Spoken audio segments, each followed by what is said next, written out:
at the end of the day, what you're working on doesn't fucking matter. We're sitting on a giant ball in outer space flying around a sun. The pixels, it doesn't fucking matter. So stopping and taking a moment, that step back and look at what you're doing and just be like, whoa, and then you're able to focus on what does matter. I hope you're in the mood for music, mental health, and WebFlow, because that's what's on the menu today. Welcome back to Low Key Legends. I'm Britton, and as always, it is my pleasure and honor to chat with friends and amazing people in the creative industry.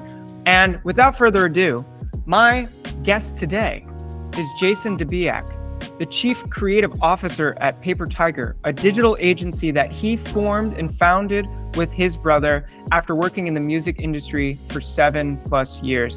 They founded in 2008 during the financial crisis. They've worked with amazing clients such as New York Times, PBS, Google, Quicken, and more.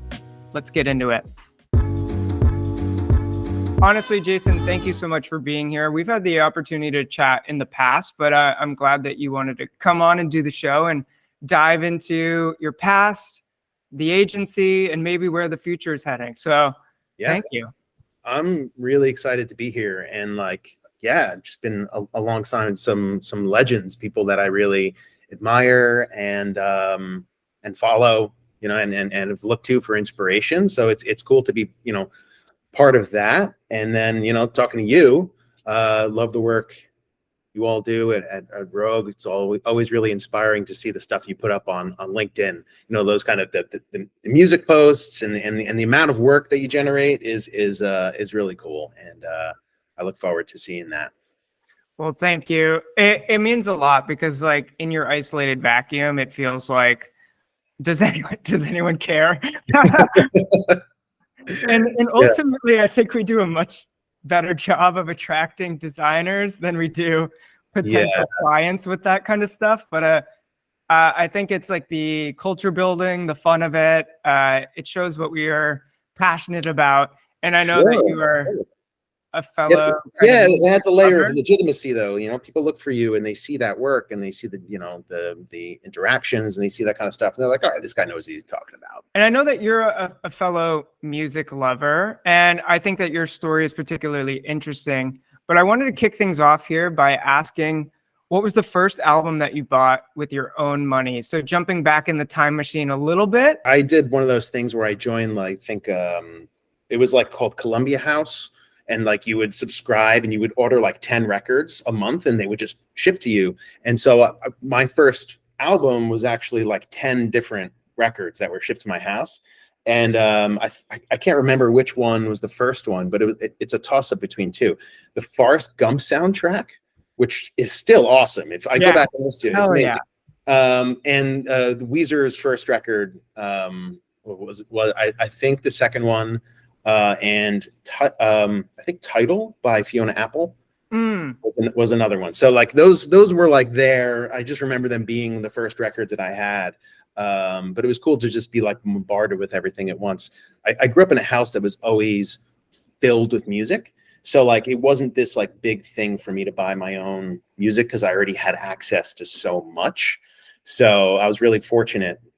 But, that felt good to definitely have, to be able to use my own money and buy it, it felt good. Honestly, I feel like I need that service in my life now because my favorite albums are always the ones recommended by friends or personal acquaintances. Mm-hmm. So to have a record label, kind of ship me a crate of records would be just an amazing experience, just kind of opening that up, getting that new vinyl smell. Oh, that just sounds like a dream. Yeah. It was I forgot that at the time it was just it was an aggregate of all the different labels that came together and you could just you had to just check off the things that you wanted. It was almost like what people are doing now with clothing or whatever. It just shows up with a sweater in there and some shoes. But this was with music. And it was really helpful. It was cool. But yeah, I got to experience a lot of really different kinds of things, different types of music, different genres and stuff. And it was, definitely opened my mind to a lot. What were the original bands, if you remember, that got you into music? And if it wasn't bands, was it a family member that kind of introduced you to music properly? I guess growing up, my mom was always playing music, and her and her sisters, they were always singing, and there was a lot of music there. And my older brother, he's about 8 years older than me. His name is David. Became extremely passionate about music. He playing music, playing piano, guitar, and he's a songwriter and producer of records. He's toured the country, and he's always been this kind of huge influence in my life when it came to music. So watching him create and watching him record and be a creative, was extremely inspiring for me. And he always was playing music from all different genres, just kind of ingesting it all. So by the time I was like, I was in, third grade, I was wearing Pearl Jam t-shirts and trying to be cool like him. And so it was really just an awesome experience to be around, and it still is. I go and visit him in the studio and listen to him record, and he always plays his new stuff for me. And it's I'm really lucky, and then I always surrounded myself with people like that, because I was always gravitated towards creativity and artistry and that kind of stuff. So I kind of set the stage, for where I am as a creative and what I kind of aspire to be. How did you stumble into working in the music industry? It was funny. Like I was always it was a few different ways. So I was always good at art. I never liked doing it, but it was like I was good at it, and people would be like, "Oh, you're good at art, so like why don't you make me some art?" And so as like a kid, I was started like making people art or whatever. And then like as you get older, like your friends start bands and stuff like that. So I started doing like album covers and posters and flyers and that kind of stuff, t-shirts, band merch. And then, that became more, started making money off of it, which was cool. So I was doing like a lot of work for like local, like really, really like heavy punk labels, which was not my thing at the time. But these were like really gritty, really crusty punk labels. And so I was doing like stuff that really took me out of my comfort zone. I was learning a lot. I think I got threatened a few times by like old Lower East Side crust punks because I didn't return some stuff back to them, and they were going to come and like cut me or something. But anyway, but so I learned a lot. And then at the same time, I had my brother that I own the business with right now. He got involved in music. We were both working for this website called Makeout Club. It was one of the earliest social media websites before MySpace. And it was all like scene related, music scene, that kind of stuff. And that, from there, he started working at a label called Eyeball Records. And because of my experience doing all this work in music, I joined Eyeball as their, in-house artist and new media director. So we both started, working with bands and doing album layouts and music videos. And we really cut our teeth. That's where we really did a lot of like the work we were really proud of and learned a lot. Music industry is a lot of fun. There's no money in it. That's what you learned very quickly. You learn really quickly how to do a lot for like nothing. And that definitely helped us when we started the agency. We were so scrappy, and we knew how to do a lot of things, get a lot done, but with really, really tight budgets. So yeah, we got started that way, and it was a lot of fun. I was in a touring band for a while, so kind of learned a lot about, I was kind of the business guy in the band, so I learned a lot that way. Yeah, a lot of really, really fun stuff. But I've been doing this design agency for much longer now, and I'm really happy kind of where I'm at and not working in music anymore, and just being a spectator, and just loving music for what it is, and not being a job. Working in it definitely takes a little bit of the love out of it. But let's go back and set the stage a little bit. So when you were working at Eyeball, and even working with these punk labels on the Lower East Side, or punk bands rather. Were you living in New York or were you in New Jersey? I was in New Jersey. I was living in my mom's basement. So I was just a typical, just story of living in my mom's basement, working out of her house, which was great. She could cook her ass Oh off. yeah. I ate really well, but yeah, I was living in Jersey, and would go into the city a lot, but it was always just usually for business or see shows and to get drunk with my friends or whatever. But we stayed in Jersey, and all of our family was there. The Eyeball was a Jersey label. So we were very a lot of the bands were from New Jersey. My Chemical Romance, Thursday, a lot of these really cool bands. They were all there. So we never really had much of a reason to go into the city that much. We kind of almost looked at it as like our competition. There you go. Yeah. I like that. The cross the river competition. Yeah, it was, there was a New York scene, and then there was the Jersey scene, and the New York scene, you had bands like the Yeah Yeah Yeahs and LCD Sound System over in New York City, and then we had My Chem and Thursday, and these were everyone was playing these big shows, and so there was a much different it was a much different thing going on, and it was cool to watch. I love that geography can actually like really influence a musician or a creative. And I've found that to be so true. Cause like when I think about Lower East Side, I think about the Strokes and like a lot of those clubs, well, maybe even lower than Lower East Side, but yeah, no, definitely. They were right there, and all those kind of like bands like coming up on that, like that New York scene. And it just sounds like so New York, but specifically like lower Manhattan. And then you could go up to Harlem and get an entirely different sound. It's like they've never crossed paths before, even though they're so close. Yeah. And then in Jersey, it's not that far away. It's a 40-minute car ride, and you have a completely different culture, a music culture, of these bands that are doing something different. And it's just it's really, really fascinating, especially where we live, where I grew up in kind of in the Northeast. It's so condensed. So you have so much happening, even the bands in Boston were just doing some completely different, and it wasn't that far away. Yeah. Really. So, and I think, maybe now it's a little different with so much more access to information and technology and that kind of stuff, but you still, you still see it on a micro level. And it's cool to watch. Yeah, definitely. Place is an influence. The people in that scene are an influence. And I think collectively, like, we are drawn to people who are kind of similar, doing similar things to us. So like, that's why Brooklyn is kind of the way it is. That's why like Hoboken is the way it is. I guess birds of a feather flock together, if you will.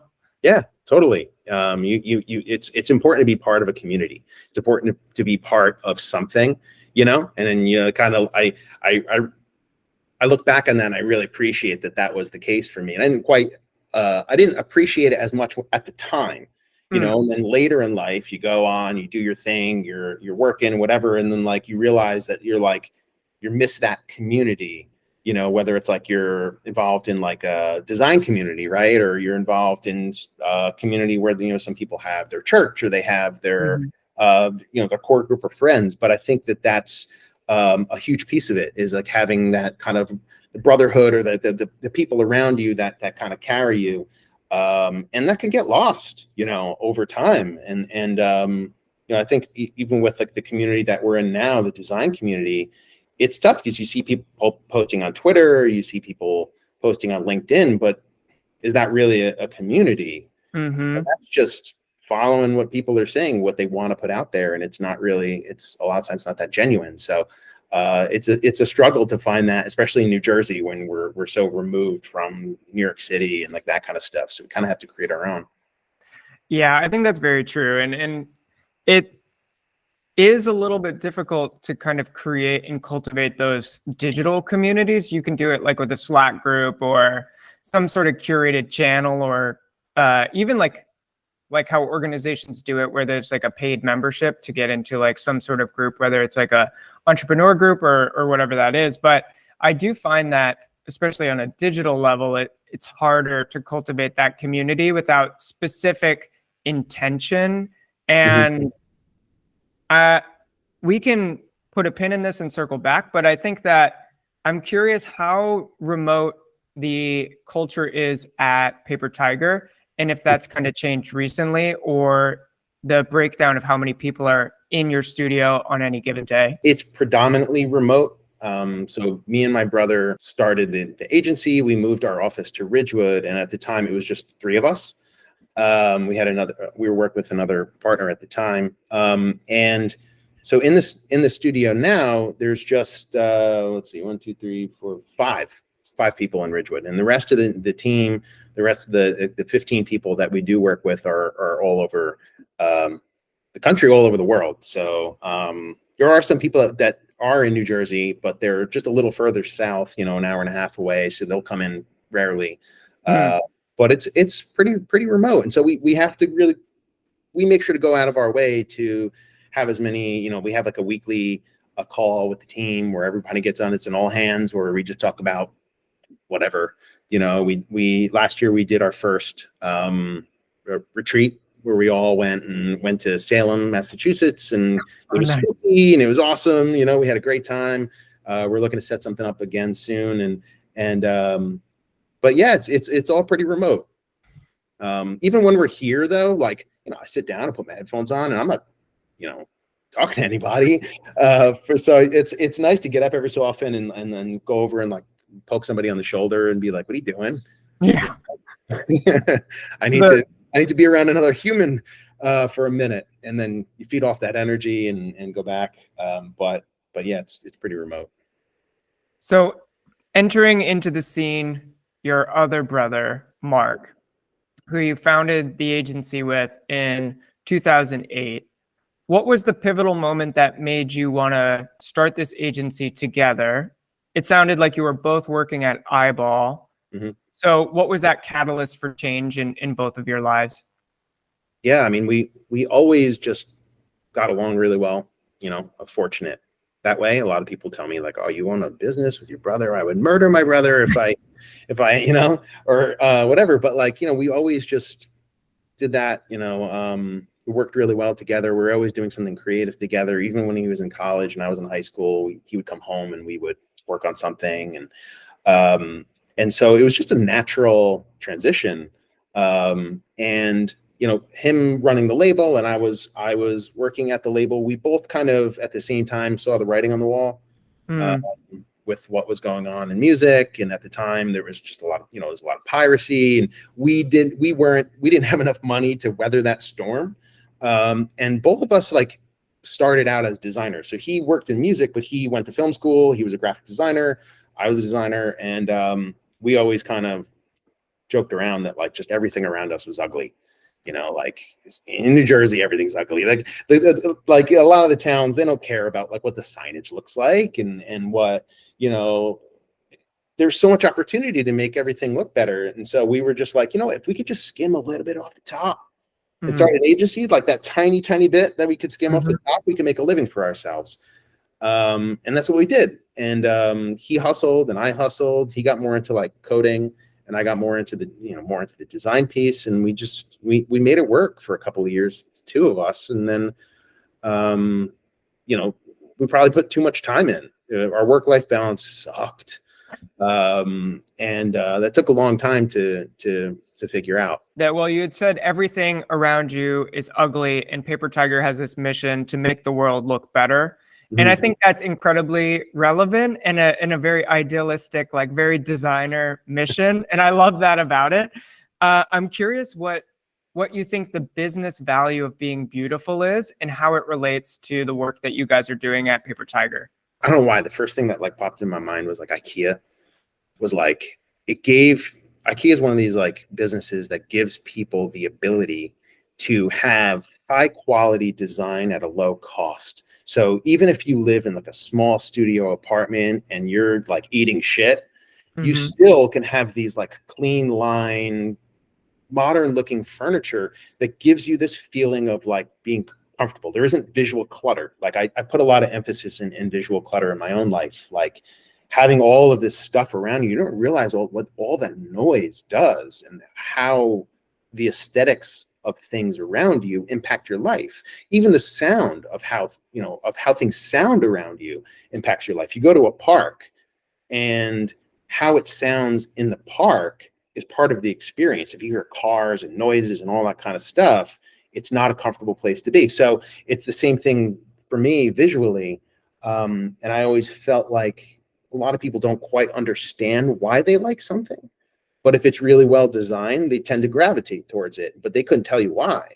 And so it was our mission to just be like, well, let's figure out why and let's study why, and let's get into that, and try to give people something that they could love, that resonates with them, but also, makes things just look a little bit better, and hopefully we are doing that now. I always thought it was hilarious how the company Design Within Reach and everything is like $4,000 for like a chair. Like, what not within reach at all. I don't know who their target demographic is. Maybe they mean like you can actually like go to the store and touch it. Yeah, maybe. But it's definitely not very approachable. No, not at all. And I'm curious about how your love of music and the influence of music has affected your work at PaperTiger. And when I look at your work, it's very stylized. It's like got this bit of edginess to it, especially like your website, but it's also clean. It's approachable at the same time. And I think it really does marry like a balance of like very designed and stylized with this approachable factor. And that comes through with the client work that you do, but also your own personal work as well. So if there is a tie-in, is there a connection to music, or intentional or not intentional? That's a tough one. Long-winded question. I'm known for that. A couple of different things come to mind. In music, you can have this crazy idea, but then, you listen to a record and it sounds really fun, but you don't realize like the amount of work and practice and dedication and like long nights and poor stretches of time that went into crafting that specific track, and we had a lot of experience kind of being in the studio and being part of that process, the creative process of compiling those things, and how these little sounds and these little nuances make such a big difference, whether they're noticed or not. Some people notice them or whatever, but like these small moments, and I think that's something that has stayed with us. That the care and the attention to detail and the it's all about the process, the actual like the work that went into it. It's not like the final result. We don't care about the final result a lot of the time. It's like that whole stretch of learning and understanding and iterating, and then making mistakes, and then having the mistake be something that actually like works out to be really cool, and then going with that. It's like we've done that in the studio in the past, where somebody made a sound on accident and then it just became a whole song. And so I think that carries through. And then like music is just cool. And so I think like we'll tend to like dabble in projects that are still based in music, just so we can like go back to our roots a little bit. We just did the new Mitski site, and I'm a huge fan of her, and it just made me feel like I'm still doing something cool, because a lot of times we'll be doing like we'll get really into healthcare for a while, and I'm like, oh, this is, I love it. Our clients are great and we're good at what we do, but I kind of want to work on something that is something that I'm passionate about. So we keep it there as like a thing that fuels us, and then we'll just listen to music all day. It's just on. Yeah. And it's there. And so it might be influencing me. I have no idea, but it's there. And it could be actually changing how I design, and I'm not aware of it. Going back to the foundational years of PaperTiger, you said your brother was getting into the development side of things. I'm assuming at the beginning you're taking anything you can get your hands on in order to be able to pay rent, or if you're still in mom's basement, you're just like trying to pay the bills, etc. What was that turning point where you just stopped just getting by and started hiring actual other people to be a part of the business? We were just everything to everybody. Where we learned a lot, like everyone will tell you now, like you need to specialize, which is great. But if you don't have any money, you kind of just have to do whatever. I was going on Craigslist and just finding whatever I could find. And so we were getting as scrappy as possible. And the idea was to build a portfolio. So whatever we can get at the time, and if we can make it look good, that was a portfolio piece. And then at the same thing, if we can make this look good, that's a portfolio piece. So we started building our portfolio. And I was very, and we were fortunate though, that at the time we still had a lot of music industry contacts.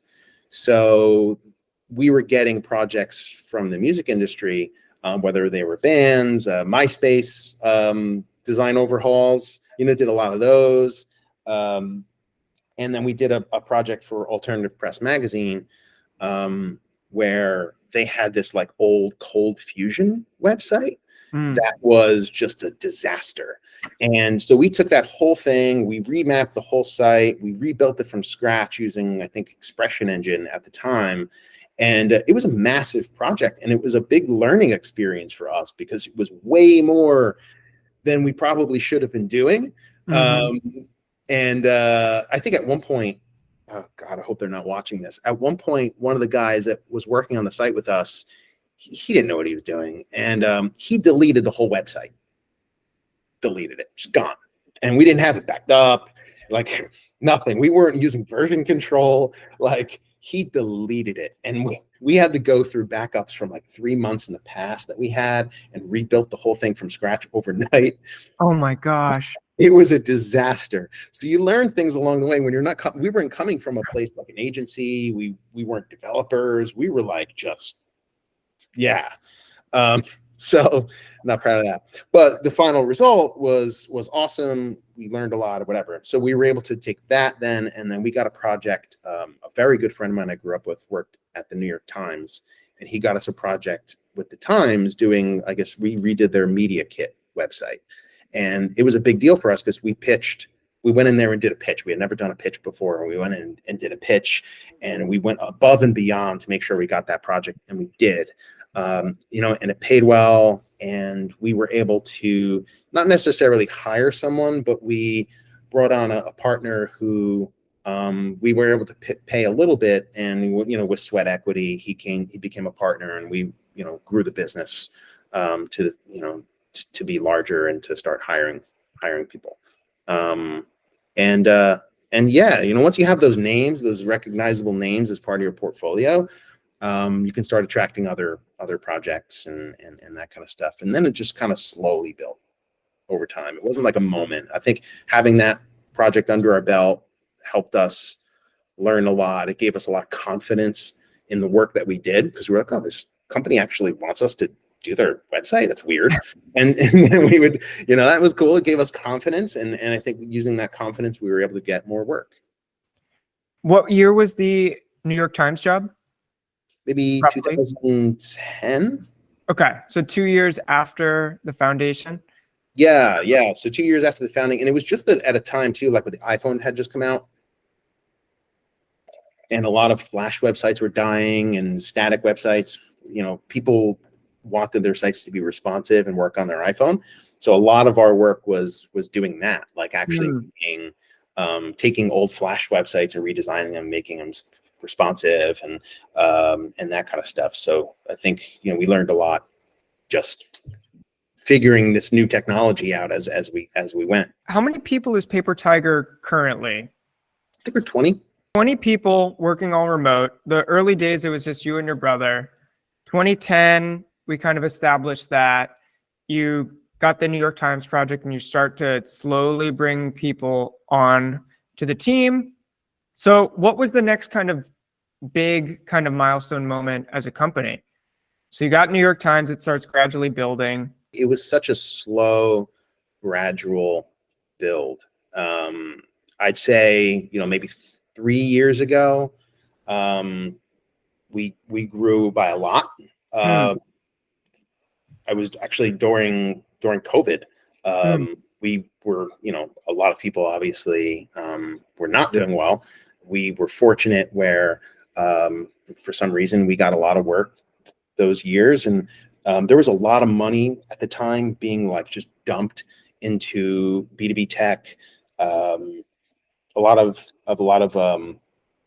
investment being made into the type of work that we were doing at the time. And so we had this money kind of pouring in, and we scaled, and it was awesome. And then it wasn't for a short period of time.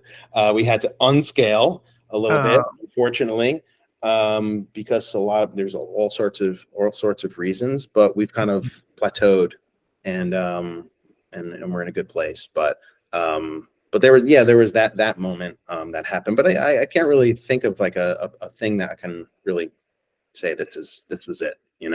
Honestly, I feel like the stories that I hear it's either like this happened and then we doubled, or it's like we gradually over these 15 years added like a person a year. And like those are both beautiful stories. It's just a matter of like the circumstance, what you're able to pull in, or like if there's like some crazy milestone moment and all of a sudden. Yeah.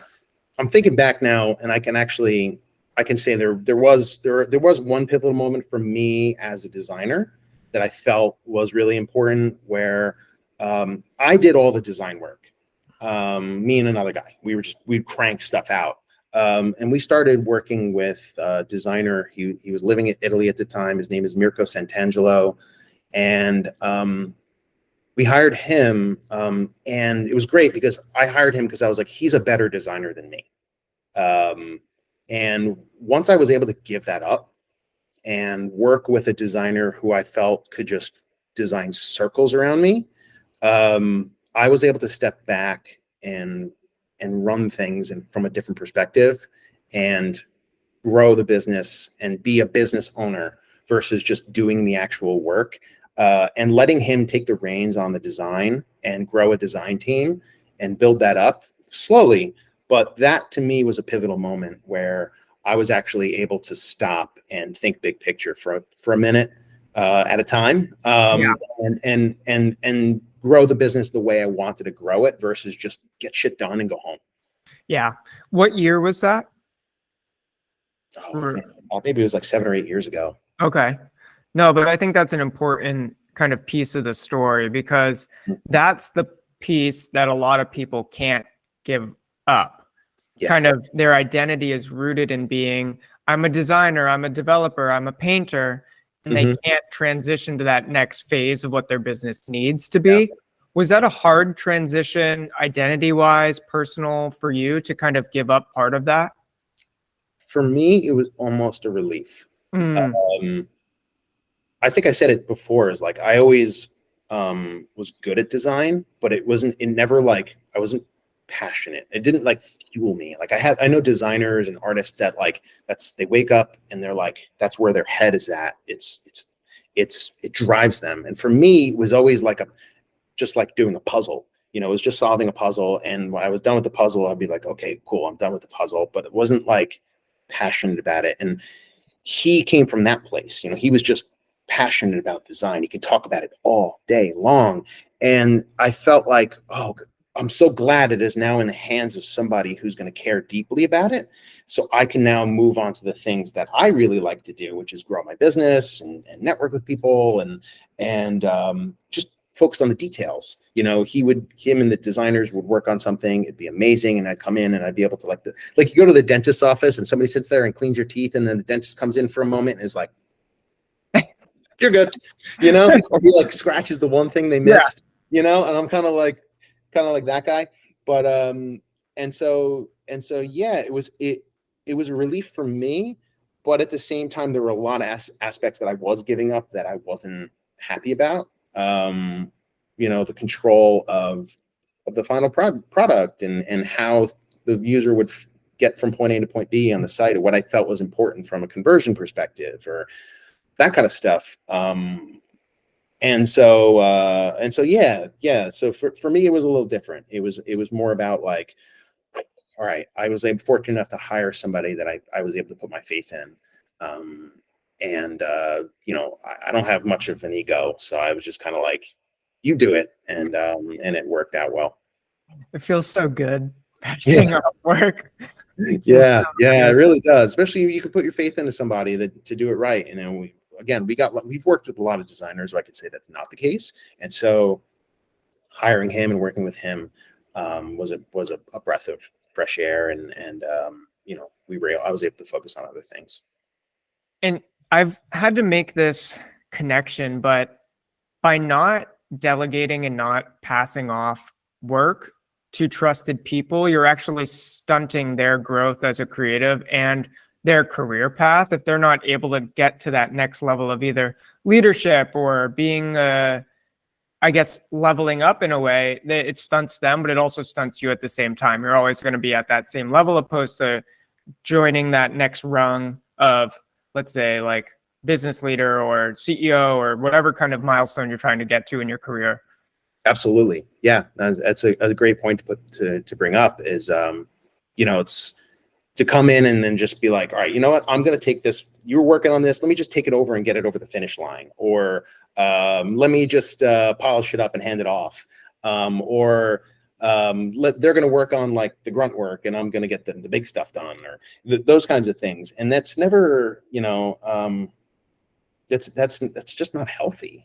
To have that, to want that much control, and not let that person make mistakes and then learn from those mistakes, and just kind of sit back and listen to what they have to say is really important, and put your ego at the door and let them come at you from their experience and their place of what they know, so there's also working with other people that, like, I have one way of thinking, I have one way I like to design, I want it to look a certain way, but you have someone from a completely different culture or a different ethnic background and those kinds of things, like bringing a whole new perspective into things. You have to stop and take a minute and take a step back and let them do what they know is right, and then you have to just kind of let it go. Yeah.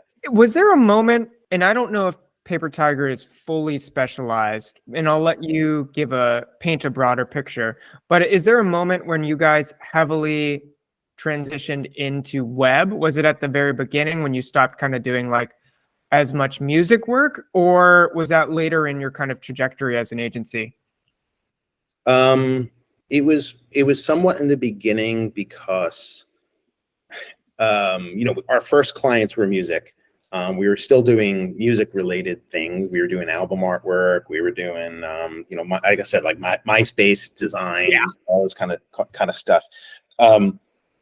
And even some of the branding work we were doing print design and print collateral. And, I came from kind of a print background, so I was doing a lot of that because it's what I knew.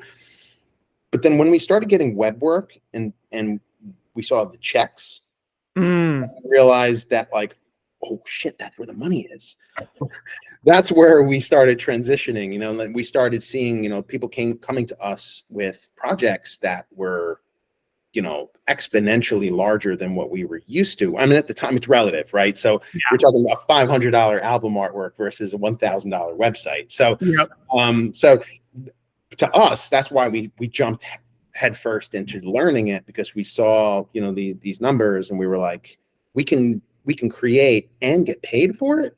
This is crazy, and that's, I still remember, like, we used to compare, like, money was obviously really tight at the beginning. We referred to everything in cost of PlayStations. I'd be like, one PlayStation, well, this project's like 5 PlayStations. And that's how we like quantified success. And then, but yeah, I think it was really early on, we started doing those like responsive websites, and we started getting really involved very quickly in web. And that's kind of where we've stayed for a while.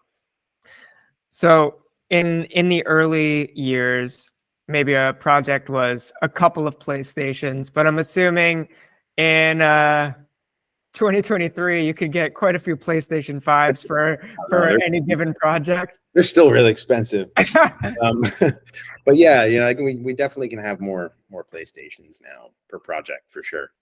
What makes you and your brother particularly good creative leaders? Because to get to a point where you're running an agency, originally you started in your mother's basement and now you have 20 people all around the world. That takes a certain level of grit, determination, but also learning and education along the process. You had already mentioned you had no ego in that mix, but if you had to take a 30,000-foot view and look down at yourself, which is hard when you don't have an ego, but it's good because you're not a narcissist. We all have an ego, yeah. I say I don't, and that's probably my ego talking. But what makes you a particularly good leader, and what makes your brother a particularly good leader? And how do your different characteristics complement each other? I've never thought about that before. Well, that's my job. That's why I'm here, Jason. You're gonna have to cut out like a whole stretch of time here where I'm just like, oh, that's fine. I can go to the bathroom. I can get water. I think for starters, we learned working together. The two of us, it wasn't just me running a business. It was the two of us. We had to put a lot of faith and a lot of respect into the opinions of each other. So like, if he felt strongly about something and I was on the fence, I went with what he felt strongly about, and vice versa. You know, we had to learn very quickly, not quickly, but we had to learn over time how to put our faith in the other person's decisions and put that, you know, say, hey, this is your job. You do that, and I'm going to do this. And we have to separate those two things and put faith in the other person that they're going to do their job. And you know, there was a lot of issues with that along the way that we had to learn from. But I think having those boundaries, establishing those boundaries early on, helped us when we started bringing more people on, delegating their responsibilities and letting them do their job and excel at it or fail at it, and giving them the space to do that. You know, I think we both have struggled in the past, and we've constantly tried to take that step back and let them do their thing. It's really hard to just stop and listen to someone. It's really hard to not make assumptions, you know, that they're thinking the same thing that we're thinking. That's really difficult. And it's also for us, you know, it was difficult to break through this barrier of perfection, you know, things needing to be absolutely perfect and micromanaging. You know, we like to say, one of the things we say kind of internally as a business is that like perfect is the enemy of progress. So it's like, you are not going to move forward if everything needs to be absolutely perfect. So wait, what was the question you were asking? Oh, right. So as creative leaders, and so yeah, I mean, we had to find the right people that we felt gelled with us on a cultural level. You know, we found people that we respected their talent and their experience, and it was just a matter of letting them step up and be their own leader and find their own voice. And you know, I think we do an okay job of that. I'm still kind of thinking out loud here. Mark does a really great job at teaching. So rather than just taking something on and just doing it himself, he'll spend a whole day putting together a presentation and walking a person through exactly what it is that he, you know, feels needs to happen, or what it is that they need to learn, and then giving them that to hit the ground running and let them you know, succeed at that. And me, I just, you know, I just don't micromanage. You know, I give us some, you know, the person their marching orders and hear what they have to say and just let them create. And then they come back to me, and then giving them feedback that is educational. That, you know, I've gotten a lot of feedback from other designers where they just would be like, change this to red, make this blue, you know, make this wider. And you're like, why? Why make it blue? Why make it wider? And so like every time I add feedback, to the, I don't like to even use the word feedback. I add my notes to a design. I try to back it up with my reasoning. And I felt, I've heard, from my designers that they've appreciated that, and it's helped them grow as designers. So I don't know. I think there's an answer in there somewhere. No, there is. Yeah. And honestly, the most valuable thing that we can do is to share our perspective on how or why we're trying to get from point A to B or A to Z, and kind of make that path clear. And that's all through context, because context is king in our work, because it's the clarity and the glue that holds everything together. Yeah, absolutely. And so I would give that context, and then they would respond, well, I'm coming from a place of, I saw it this way. And I'd be like, cool, do that. Because I don't know anything. I'm just going from my experience. They have different experiences. And so if they're sitting there doing their research and they could back it up with the reasoning, I'm for it. I'm all about it. What is your delineation between roles and responsibilities? Because it are the only partners at PaperTiger, you and your brother. Are there any other partners in the organization as well? Yeah, my brother and I are the owners, but in terms of a partnership, we have Mirko. We brought on the designer I was talking about earlier. He is a partner in the company, so we kind of make a lot of decisions together. And then from there, because we scaled quickly, it took us a long time to really understand whose role was what. So figuring that out, coming up with like a racy chart and understanding whose roles and responsibilities were what, who answered to who, that's still something we is a challenge, in a small team, because, you got to wear a lot of hats. But, we're still trying to figure out, all right, how can each person wear fewer hats, and then stay in that lane. But it's still something we work on almost a daily basis. I'm curious, because you're the only agency that I know who has leaned into WebFlow and made it look not like WebFlow, and that's a beautiful compliment. And so I'm curious what the business impact of WebFlow has been on PaperTiger, and when did you adopt this tool and technology, and how often are you using it versus just like custom coding everything? So a lot of questions in there, but I'll let you kind of take it in any direction you want. Yeah, this is the point where I look at the camera and I talk to WebFlow and I'm like, hey guys, give me some swag maybe. Exactly, yeah, send the I'm about to do you guys a solid. Yeah, for real. So we've always been creatives. So technology was this thing that we embraced to get the job done. So we didn't go to school for it. We deleted a website one time. And so it's always been something we struggled with. We understood it. We can speak to a developer and let them, and speak their language. But anytime we ever hired a developer or we worked with somebody like that, we've always struggled to either get our design translated into a live, living, breathing thing. We've always struggled with building complex systems and all this kind of junk. So we spent a lot of money on outsourcing.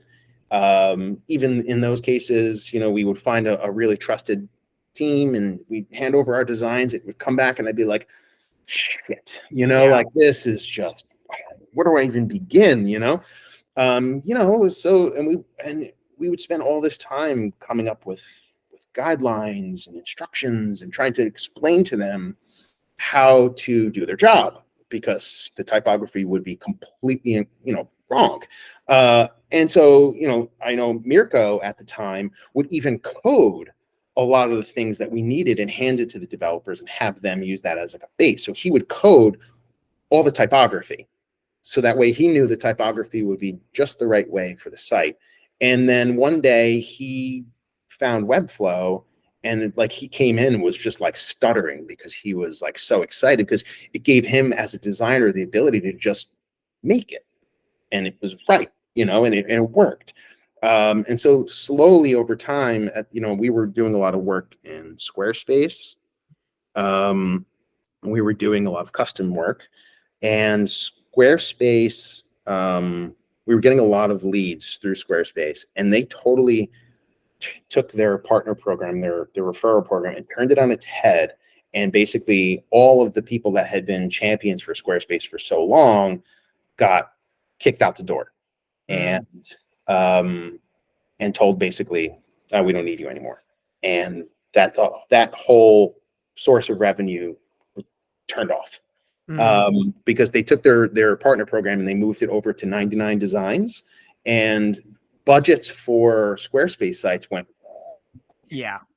trash. And so at the time we were learning WebFlow, and we were just like, screw it, let's just do this. And so the designers were able to go in there and build the site that they were designing. It would look exactly like what we designed, and we were like, well, why do we need to do anything else? And so we started embracing it more and more and more. But the problem was, rather than a designer being booked doing design work, they were being booked doing design work and building. And so now we were taking, twice as long to design websites, because we were taking our valuable design resources and having them also build. It took a long time for the developers we work with to embrace WebFlow. It's still a challenge because we still do a lot of work not in WebFlow. We're now WordPress VIP partners. We're Shopify partners. We do a lot of work all over the place. But WebFlow has allowed us to do like the funny, fancy shit and put it out there and attract business. And so we'll lean on that from a marketing perspective. So that way we can attract the type of projects we want visually, and it really, helps bring in some cool stuff. And then when we've started working with WebFlow developers, and I'm almost done, I've been long-winded answer. No, this is perfect. I love it. When we started working with WebFlow developers, it was a breath of fresh air, because most of the time it was a designer who learned WebFlow. And then they just got so interested in solving these puzzles and building these sites, they didn't really want to do design work anymore. So our two WebFlow developers are awesome designers, but that's what they love. They love building and in this kind of this front end interface. And yeah, we got really lucky, found some really great people, and their attention to detail.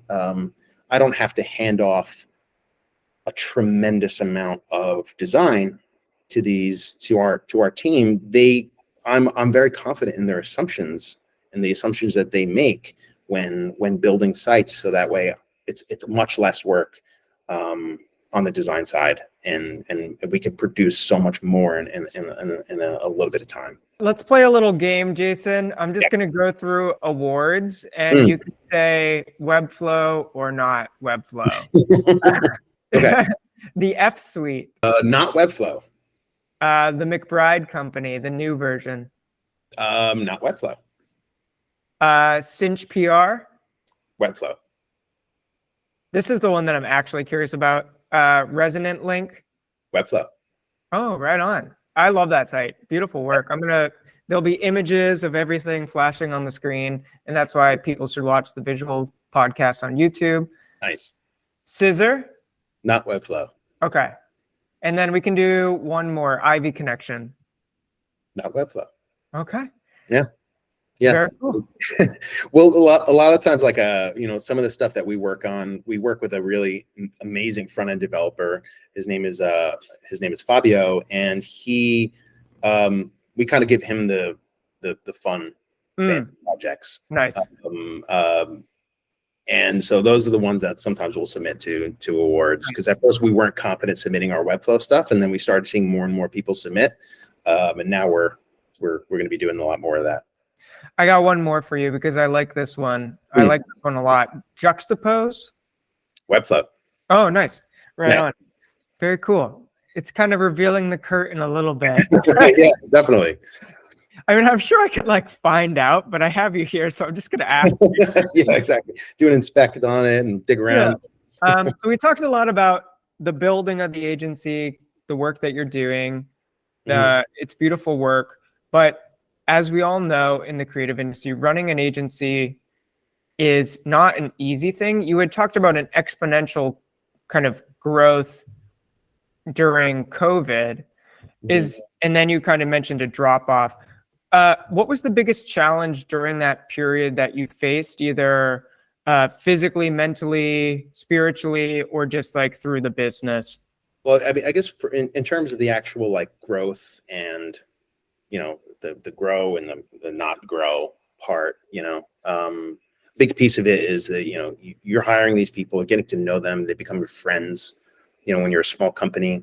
And, these people have health insurance through you, and they have children, and you get to know their families, and then you have to, unfortunately, lay some of them off. And that will never not take a huge toll on me.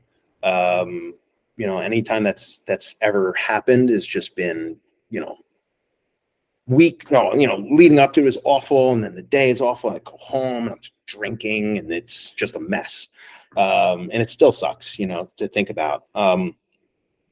And then, as an agency owner, when you scale and then like money gets tight for a while, financial stress is just a really shitty kind of stress. You know what I mean? It's like kind of the worst. It's the worst because it removes a layer of security in your life that you need in order to just get by. If this is constant looming insecurity around you of this financial insecurity is a tough one. So during that time, in COVID, there was so much financial insecurity, and then that's why they were throwing all these loans out there, and they were doing all that kind of stuff to try to keep people motivated. For me, I went all in on working like overtime. I was doing, running the agency, doing a lot of the work. I was doing volunteer work on the side for companies during the time of COVID who didn't have like online shops. So I was building Shopify stores like crazy for different small companies around the area, so that way they could sell locally. So I wound up, I was, at the time, married, 2 kids, in the house with them all day, working like 10-hour days, being a full-time dad. I think everybody's got a story about COVID that, about it really, really taking a toll on them, and yeah, so it's, it definitely, it catches up to you after a while, for sure, because you get into bad patterns, you get into bad habits, and then you have to like break those habits slowly over time. And it's a process, for sure. Did I answer your question? Probably. Brought out, right? Well, I guess here's the thing. It's like you're doing the 10-hour days. You got everyone at home. How did that affect your general relationships, mental health, and also work-life balance? Because that seems like it might have been out of whack during that time. But in one sense, you're trying to keep the business going. You're helping out these other companies that don't have Shopify stores. To me, it sounds like you had your head in a lot of different places. What were your priorities at the time, and what kind of fell through? Yeah, the priorities at the time were to be as busy as possible and not to think about anything else but just being really busy.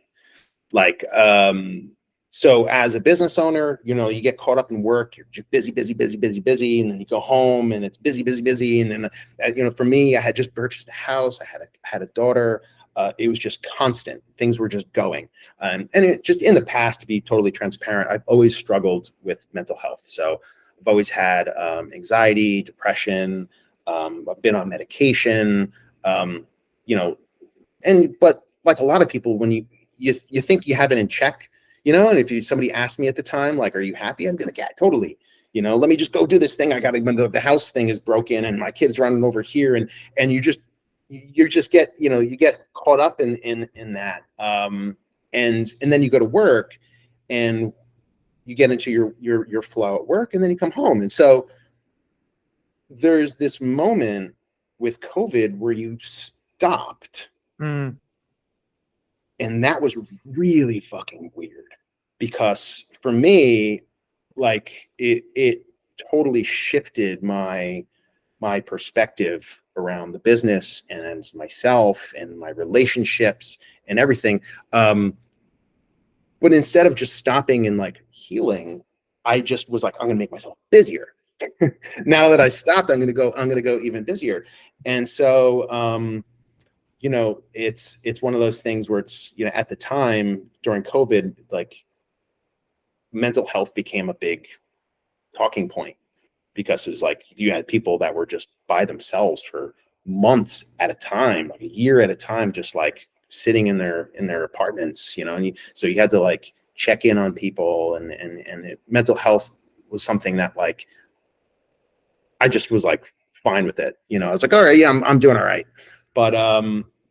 But yeah, that's usually not the case for a lot of people. We make assumptions that, like, you go to work and everybody's really, really busy, and you assume the guy next to you is doing totally fine, but he could be really struggling, or they could be really struggling. And so we just make these assumptions that everybody, their Instagram feed is healthy, and they look like they're having these rich experiences, and they're not. So yeah, for me, I wound up totally hitting a wall. And yeah, I went totally nuts. I went, yeah, totally You want crazy. to dive into that? Well, I'm like, playing the role of therapist now. yeah, There's a yeah, I was gonna podcast that say, switched how much you over. charge hourly? Yeah, how much you charge hourly? But like, work-life balance is a huge piece of it. And like, I want to preface to like anybody who's like an agency owner, or to anybody who's like a designer, is to just fucking stop, slow down, go for a walk. I was reading this really great book called Daily Rituals, and it's about every couple of pages is a different ritual that a famous creative had in their day, and it would just outline their day from beginning to end. I think it's by let's see, what was the name of the guy who did it? Daily Rich, Mason Curry. And it was really cool, because every single time you read about one of these creatives and what their journey was like on a daily basis, they would always just go for a walk. And I was like, oh, I should do that. I can go for a walk. But anyway, I just want to like tell everybody to just take a minute, slow down, stop, be in nature, read a book, like play with your kids, just slow down. Because if you don't, nothing else is going to go right. Everything is going to get a little crazy. And so, yeah, for me, I had a couple of big life changes. And I totally, I lost it, and actually spent 2 weeks in the hospital.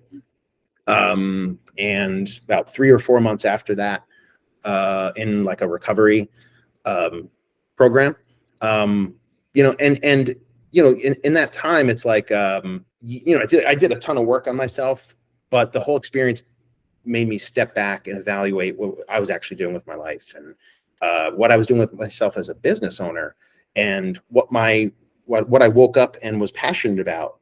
I think I mentioned before, in we were talking earlier about like the idea of me being good at kind of design, but I was never like passionate about it. So like, reflecting on that, and and then you have a whole team of people.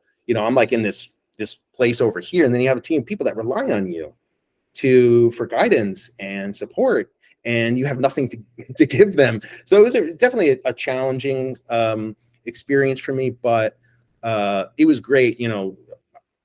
I spent a lot of time learning about myself, kind of getting back to basics.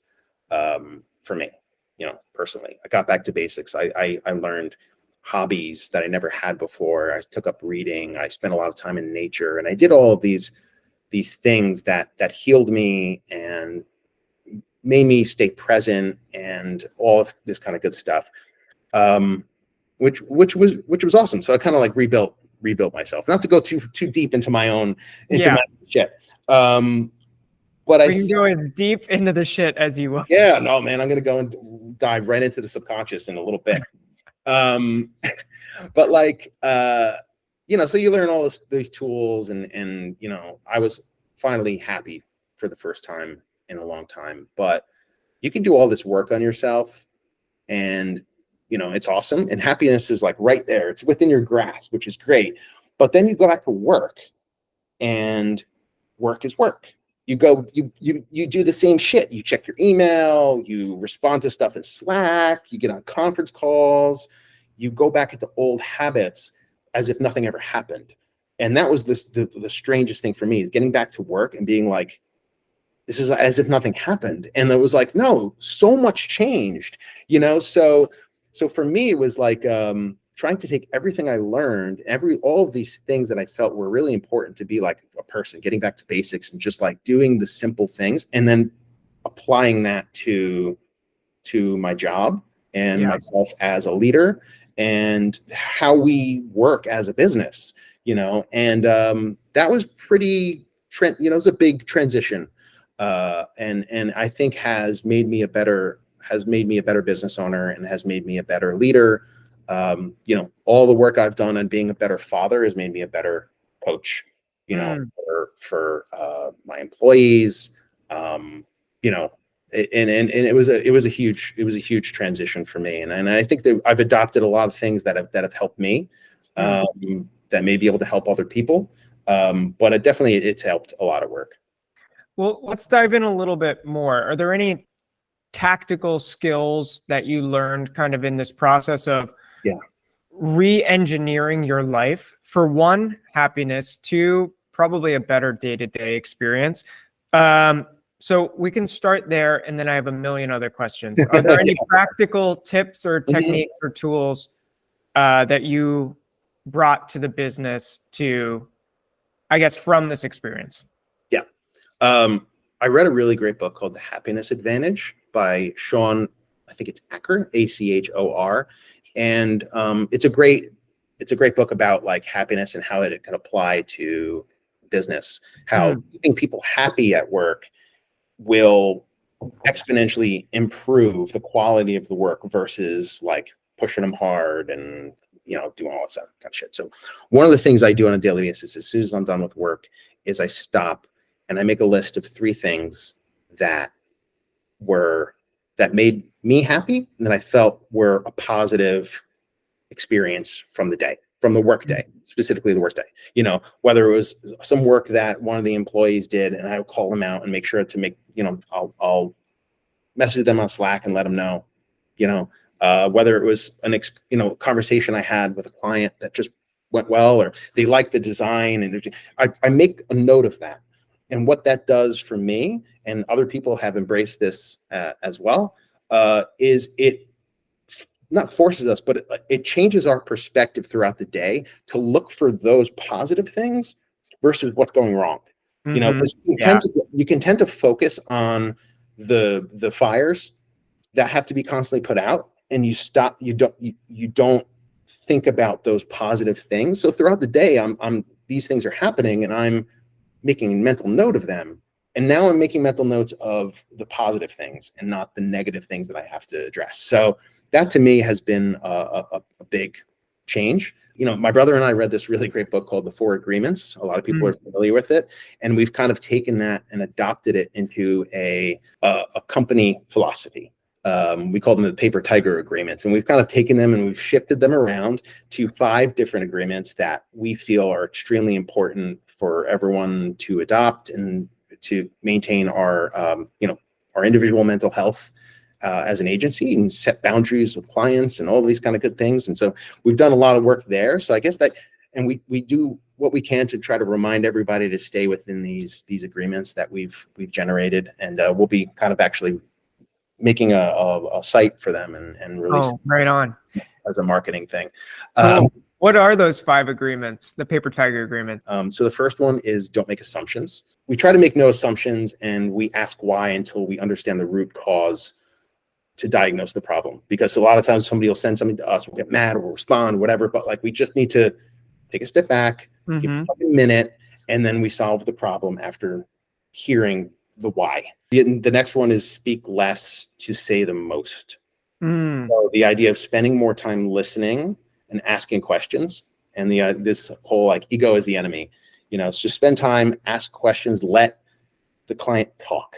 don't talk over them. Don't tell them what you think. If a designer is trying to explain something to you, don't interrupt them with all these things or whatever. Just let them get to where they need to go, because they'll get there. They'll get there on their own, and so observation is part of expertise, and I think that's really important. One is, like I might have mentioned it before, perfect is the enemy of progress. We say, like, we create solutions that make the end goal possible, and we choose the right one, not the perfect one. So, like, sometimes we want to spend all day on a design and making it perfect, but it really, like, it needs to function. It needs to do its job. It needs to convert. And sometimes it's not going to be perfect, but that's okay.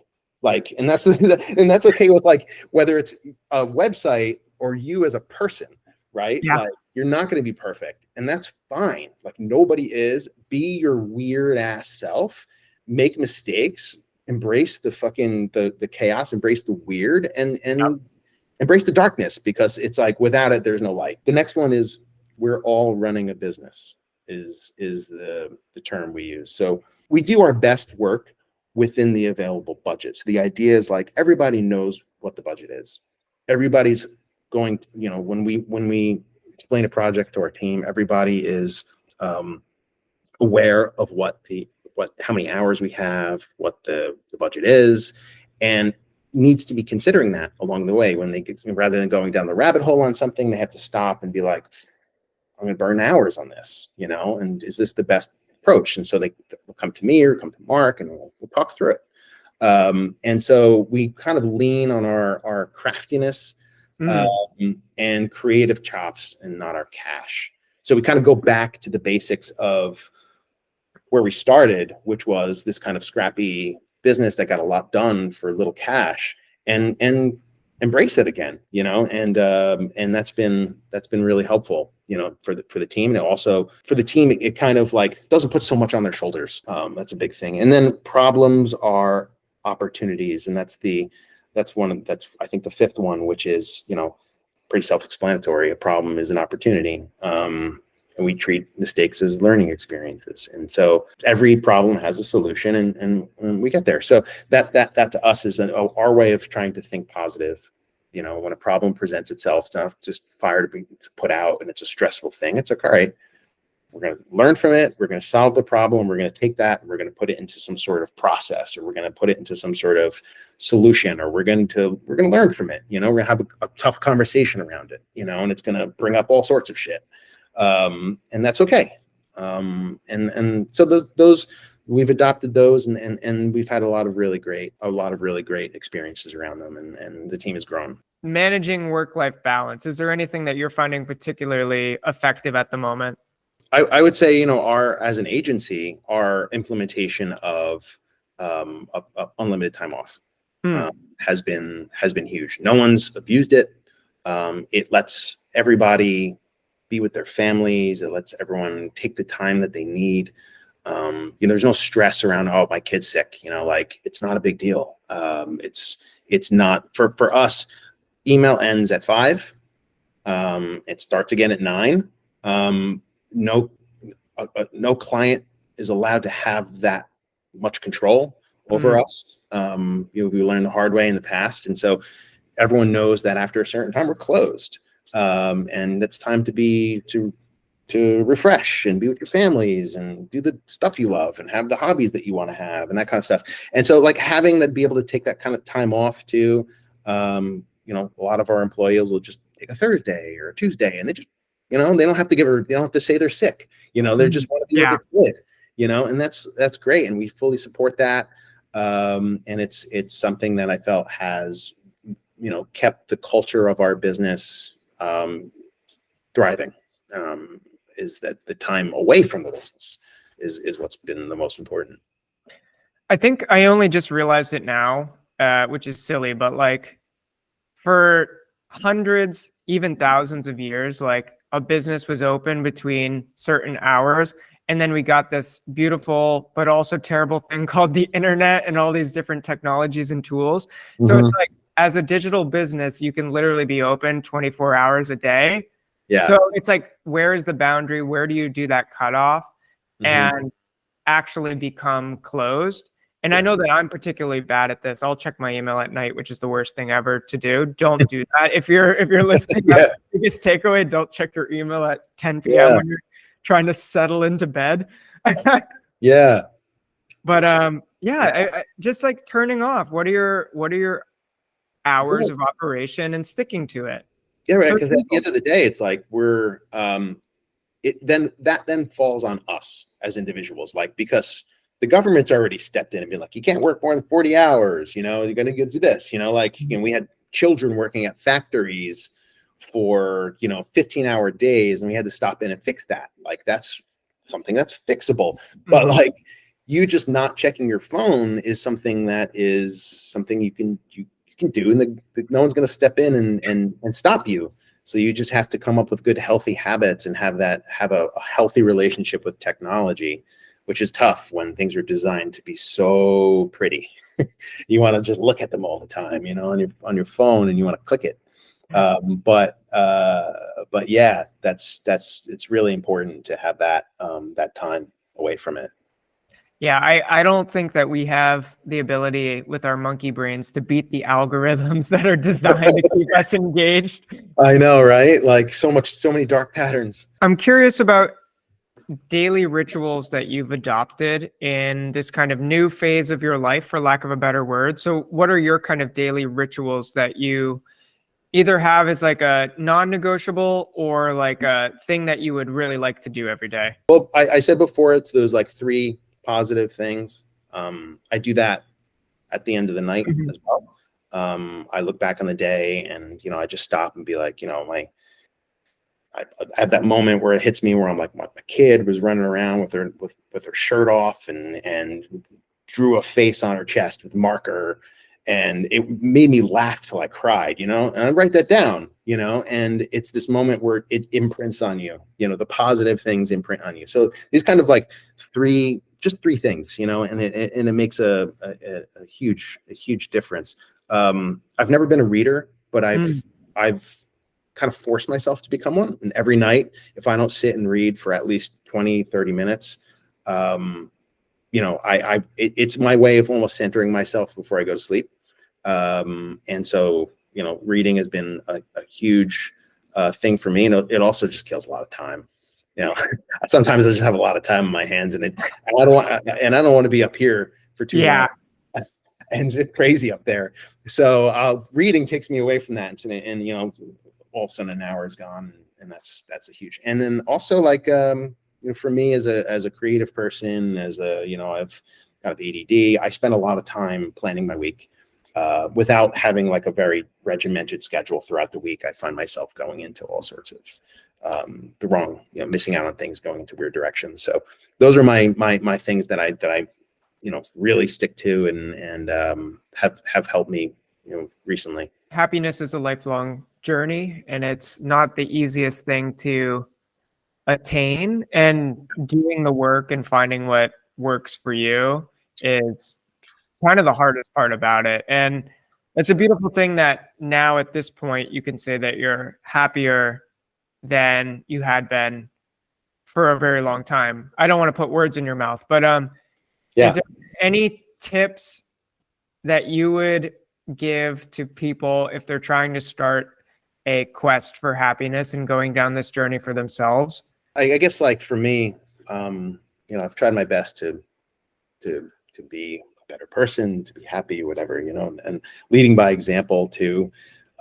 We've made sure that, mental health and time off and those kinds of things are really important at our business. We have an unlimited time off policy. A lot of mental health services are available to our staff. Taking the time that you need to heal and recover is really important. Just time is such a major factor in becoming a better person. Time, that saying, time heals all wounds. It's true. Time is going to get you from point A to point B, obviously, and it'll help you heal. There's that. It's just taking the time that you need. At the end of the day, what you're working on doesn't fucking matter. It doesn't matter. We're sitting on a giant ball in outer space flying around a sun. Like you're the pixels. It doesn't fucking matter. So so stopping and taking a moment to take that step back and look at what you're doing and just be like, whoa, whoa, whoa, whoa. And then you're able to focus on what does matter. Whether in it's being a part of a community, finding a community that you connect with, and having that community around you, whether it's at work or it's your family. A lot of times, people's going and embracing your family, or going on like Meetup and like finding a community there. I think is really important. And getting uncomfortable. A huge thing for me is getting really uncomfortable with things that I didn't want to do. Taking myself out of my comfort zone, and it was the only way to find things that I felt would bring me joy. So it's, if you have a lot of anxiety, people who have a lot of anxiety sometimes can be really judgmental. It's a defense mechanism, so I do think that letting your guard down, finding the joy in things, laughing, playing again, learning how to play, whether it's at work or at home, like just learning how to play and just opening yourself up to that, letting your guard down is huge, and getting uncomfortable, because the only way you're going to meet people is by being uncomfortable, and the only way you're going to learn how to find the happiness in things is letting that judgmental piece go, and then that brings its way into work, right? Mm-hmm. You're able to explore new ideas that you never thought were possible, and you're able to listen to clients in a whole new way, and you're able to design things in a way you never thought was possible, because you don't have all of these judgments surrounding you, and you're pushing yourselves to explore new color palettes that you thought were stupid, and that's all I can really say. And it worked for me, and it may not work for anyone else, but that's kind of where I'm at. But before we end every episode, I like to do some fast and furious questions. They're light and fun, because we talked about a lot of heavy stuff and mental health. That's super important. But I can't not see the Helvetica poster behind you. Mm-hmm. So if you had to choose 3 typefaces as your top 3, what would you choose? Somebody asked me this question the other day and I couldn't answer it, but I'm going to try my best right now. So I will obviously choose Helvetica. I don't know why it's been getting some shit lately, I guess, because whatever. But I'm going to have to fall back on that. And Inter. I'm a big fan of Inter. I mean, just, for body copy and that kind of stuff, it does the job, and I don't hate it. I'm going to go on a limb here. I'm forcing myself to be uncomfortable, and I'm forcing myself to be vulnerable. So I'm going to just say Comic Sans. Oh, hell yeah. I'm going to just embrace it. That font does wonders for people who have, with dyslexia, right? And it's like actually a really legible font. And I'm going to embrace the weird. And I'm going to say, I can't do without it, because I need that to balance out the other fonts. Exactly. Yeah. If there was 3 nice fonts, it just wouldn't be right without, Helvetica wouldn't look nice without it. So it has to be there to create. We need that diversity. The whole spectrum of typography, especially now with there's so much like interesting type going on. There's kind of a type revolution, if you will, and there you can get a font for any specific use case that you need. So yeah. I like it. I like the choices. No judgment. Helvetica is beautiful. I like anything Pangram. Mm-hmm. Yeah, them and the Klim Type Foundry. Those 2 are just my first go-to, and then the rest, there's a lot of others, obviously, but those 2 have been my favorite. Completely unrelated, is there anything that you're doing right now outside of work that's totally lighting you up? I've been listening to a lot of like shoegaze. Oh, hell yeah! Just like huge, 80s or 90s? I mean, whatever I can get my hands on. Okay. So we're like, the new Slow Dive record just came out, and I've been listening to that a lot, and that made me revisit tons of stuff. Well, now I just want to talk about music. So since we talked about it earlier, let's bookend it. So what bands in particular? So we had mentioned shoegaze. Any other bands or genres that you're super into currently? What's on like your standard rotation? I I've been really into the band Nothing. I listen to them a lot. What genre? What genre? They're like rock, Hmm. shoegazy, big sound, kind of spacey kind of stuff. I've also I was planning on going to the Renaissance Fair this year, but the day I was gonna go, it got rained out. But I was listening to a lot of like Renaissance kind of music for fun to get myself like amped. But then like I didn't stop, so there was that for a while. And yeah, I've been on a spiritualized kick. Love that band. Oh, hell yeah. Gonna go see them. I'm like going through their whole catalogs. I'm gonna go see them in November. And then yeah, I think that's been it. That's been it. Just revisiting a lot of the past stuff that I forgot about, you know. So you were going to a Renaissance fair. How into fantasy and that sort of genre are you? Oh, I'm all about it. I mean, I'm not gonna LARP. I won't do any LARPing, but like I will definitely go to the Renaissance Fair and embrace it. Like drink all the mead, and you know, if I can afford to buy a sword or a hammer, costume. Yeah.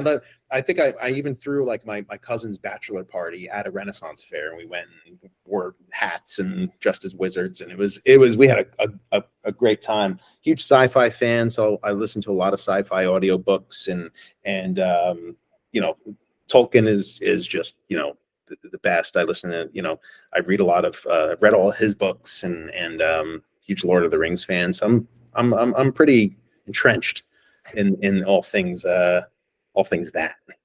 Well, this is great because this opens up this whole new realm of conversation. So what's the best recommendation for books that you have for nonfiction and fiction? It could be multiple. You've already mentioned the Daily Rituals as well as the other happiness one. I'll probably link it. The Happiness Advantage and Daily Rituals. Those are good. Those just happen to come up because they were like context. There's one nonfiction book that I read called Untethered Soul by Michael Singer, and that was just this very life-changing book. He talks about like the subconscious and being present, and just very simple concepts in a way that is so it just makes sense when he explains it. It's not too heady, and it's just it's one of these books that I bought it on an audiobook, and I just listened to it over and over and over, and it just grounds me. And then for fiction, I've read all of the Expanse books. Oh, hell yeah. I'm on not all of them. I'm on the 8th book. I'm going on to the 9th book, and those just take me completely away, and they're so well written. And it also ends in a place that like it has a beginning, a middle, and an end. It wasn't like Game of Thrones where they were just like, I don't know, let's just figure it out. No, like they had a plan going into it, and those books are really, really great. So I'm a huge fan of The Expanse right now, but I'm definitely a huge Tolkien fan. But beautiful. Untethered Soul, highly recommend anybody who, you know, gives a shit about being happy to read that book. One that I think that you would like is The War of Art by Stephen Pressfield, if you haven't read that. It is a short book. It's great on audiobook, and it just goes through the struggles of making art as an artist and kind of like some rules and guidelines that we can use to kind of get out of our own way. And it's helped me whenever I have one of those days where I get up and I'm just like, fuck this. I don't want to work. I don't want to make. It's like that. I think back to that book, and it's just like, okay, this is a job. You start at 9 or 8 or whatever time you want to start today, and you're gonna do your job like everyone else in the whole history of the world. Just do your job. But the thing is, like, I'll check that out. Yeah, it's like they talk about like you have to put in the work. It doesn't matter if it's like the best day of your life, but the little progress that you make little bit each day adds up being kind of exponential and compounding on each other. And I found that to be really true. Yeah, that's really cool. I'll definitely check that out. And a similar thing, I was watching one of those like sports documentaries on ESPN, the Michael Jordan one.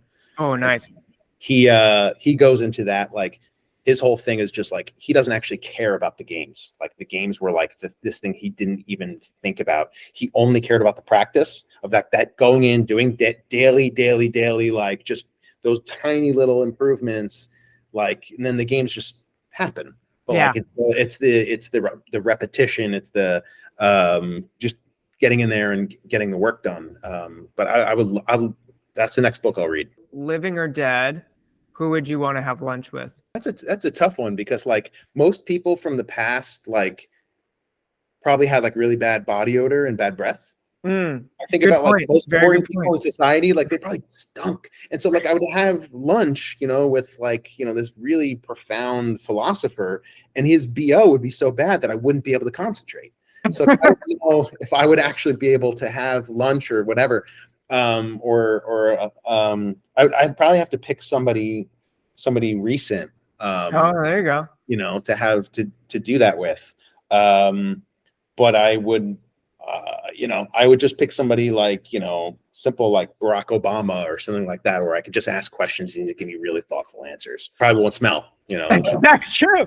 Yeah, Obama would not smell. I can probably guarantee that his wife makes sure of that. Perfect. I mean, I feel like we're in a beautiful place to maybe start winding down a little bit. Just focusing on gratitude. Thank you so much for having me on here, letting me talk about a bunch of random shit, and I have to admit that I do come from a place of privilege where I was able to get the help that I needed, health insurance, and I had a brother who was able to run a business for me, and so that's obviously something that I was able to do. And I don't want to make it seem like that's that's not a factor. So for people who are going through stuff at work or at personal, it's all different. And hell, you can reach out to me on LinkedIn, and I'll listen and talk to you if you want. Jason, thank you so much for even being here and taking the time to do this. So to everyone out there, remember that we are all legendary and have an amazing story of our own. So on the journey, take the time to be kind, to grind, and make sure you unwind. And let's make the world a better and more creative place. Jason, thank you so much for being here. I mean, this has been so much fun, and I think it's always great talking to you, and it's an honor to be on here and on this podcast with so many awesome creative people and agency owners, and it's always good to have a conversation about something that you care passionately about. Well, thank you again, and we'll have to catch up soon.